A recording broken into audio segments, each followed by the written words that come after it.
what so proudly we hailed at the twilight's last gleaming, whose broad stripes and bright stars through the perilous fight o'er the ramparts we watched were so gallantly streaming, and the rugged red glare, the bombs bursting in air. 9 de abril 2017. Atilio Borón, 65. Blog. La guerra de Trump. Un comentarios acosado por sucesivas derrotas en el Congreso, el rechazo a su proyecto de eliminar el Obamacare, y en la justicia, por el tema de los vetos a la inmigración de países musulmanes, Donald Trump apeló a un recurso tan viejo como efectivo: iniciar una guerra para construir consenso interno. Los frutos de su iniciativa no tardaron en aparecer. En el flanco interno, el chauvinismo y el belicismo de la sociedad y la cultura política norteamericanas le granjearon el inmediato apoyo de republicanos y demócratas por igual.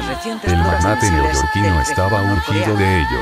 Su tasa de aprobación ante la opinión pública había caído del 46 al 38% en pocas semanas. Un sector de los republicanos lo asediaba por izquierda por sus pleitos con los otros poderes del Estado y sus inquietantes extravagancias políticas y personales. Otro hacía lo mismo por derecha, con los fanáticos del Tea Party a la cabeza, que le exigían más dureza en sus políticas anti-inmigratorias y de recorte del gasto público y, en lo internacional, ninguna concesión a Rusia y a China.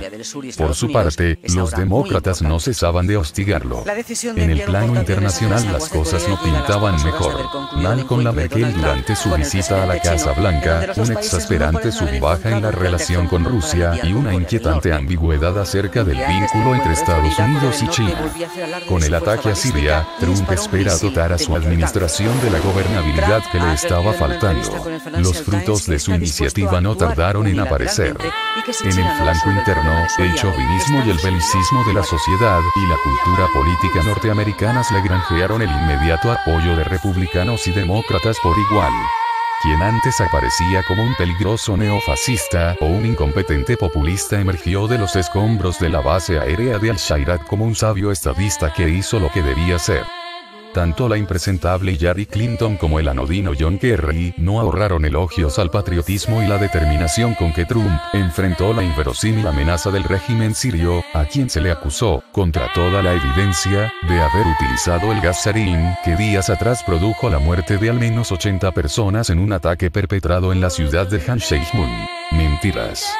Fuentes independientes señalan que esa macabra operación no pudo ser causada por Damasco sino por los rebeldes amparados y protegidos por Occidente, las tiranías petroleras del Golfo y el gobierno fascista de Israel.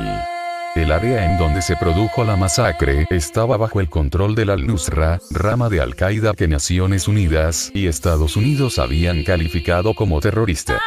En el 2013 el gobierno sirio firmó su adhesión a la Convención para la Prohibición de Armas Químicas, OPAC, y 3 años más tarde el país fue declarado territorio libre de armas químicas.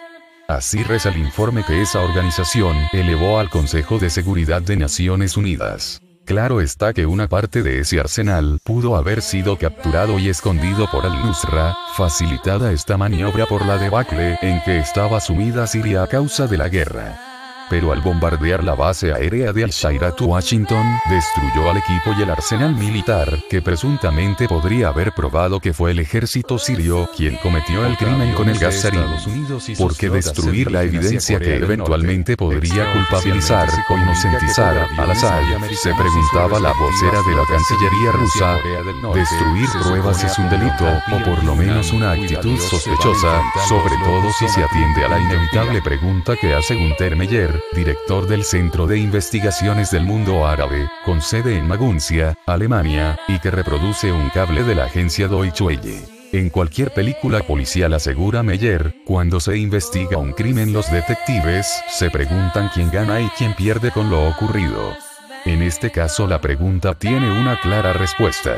De semejante ataque con gas letal solo pueden beneficiarse los grupos opositores armados y, agregó por mi parte, sus aliados en Occidente, a la vez que solo puede perjudicarse el gobierno sirio. Entonces, ¿por qué cometería semejante crimen? ¿Puede Al-Assad ser tan estúpido? No parece, porque de haberlo sido ya habría sido derrocado hace años. Todas estas consideraciones fueron soslayadas por Trump.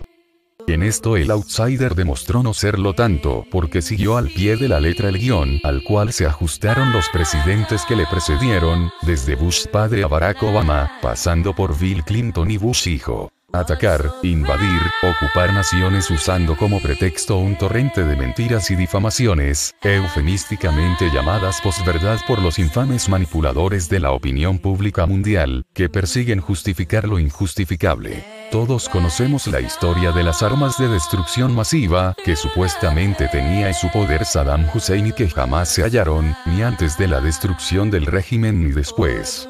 Pero la tragedia igual fue consumada a partir del 2003 porque la mentira se había arraigado en la sociedad americana. Todos sabían, además, que el único país de la región que las poseía era Israel, pero como es el gendarme regional del imperio, eso es una nimiedad que se oculta cuidadosamente ante los ojos de la opinión pública y que intencionadamente marginan de sus análisis los más sesudos especialistas.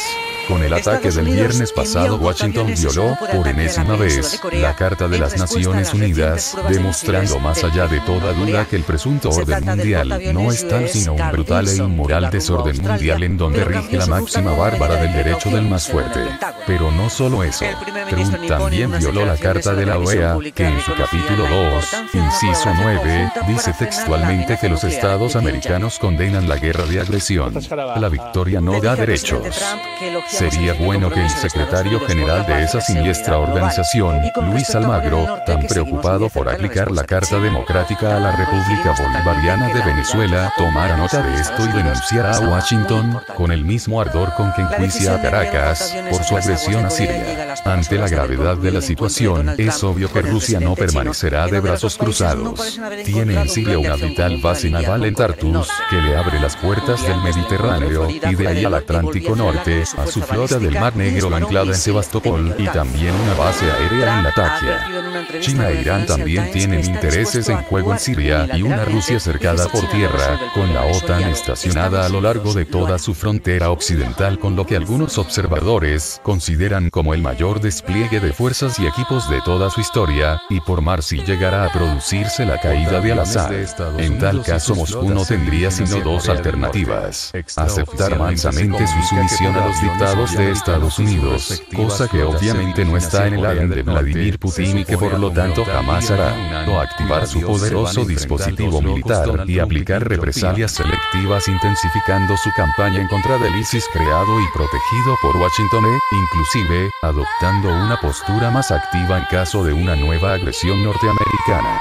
Cuesta pensar de otro modo cuando se ataca a un país como Siria que, junto a Rusia, había logrado grandes éxitos en controlar a la horda de fanáticos que sembró el terror en Siria y otras partes de Oriente Medio. El inesperado giro de Trump, que en su campaña había divulgado nada menos que 45 tweets diciendo que atacar a Siria era una mala idea porque podría precipitar el estallido de la Tercera Guerra Mundial, debe poner en guardia a todos los pueblos y gobiernos del planeta porque con el ataque a Siria el mundo camina sobre el filo de una navaja. Esta actitud de vigilancia y preparación para la lucha debe ser impulsada en nuestra América, especialmente cuando se analizan las muy recientes declaraciones del jefe del Comando Sur, Curtis, ante el Comité de Fuerzas Armadas del Senado de Estados Unidos. En esa ocasión textualmente habló de una creciente crisis humanitaria en Venezuela que eventualmente podría obligarnos a una respuesta regional. Los latinoamericanos y caribeños sabemos lo que esas palabras significan y estaremos preparados para desbaratar esos planes. Suenan los tambores de guerra en la Casa Blanca y no sería de extrañar que aparte de continuar con sus operaciones bélicas en Siria, hubiera en Washington quienes crean que llegó el momento de ajustar cuentas con Corea del Norte y Venezuela, dos espinas que hace mucho tiempo Tío Sam tiene clavadas en su garganta. Cuando comienzan su periplo descendente, los imperios potencian su barbarie y tratan de retrasar lo inevitable apelando a cualquier recurso, entre ellos, inventando guerras. No sería de extrañar entonces que ante este cuadro de situación, cuando son los propios estrategas imperiales los que se desvelan por tratar de detener su declinación, Trump intentara normalizar el mapa sociopolítico latinoamericano y del sudeste asiático recurriendo al lenguaje de los misiles. Si lo hiciera se llevaría una sorpresa enorme.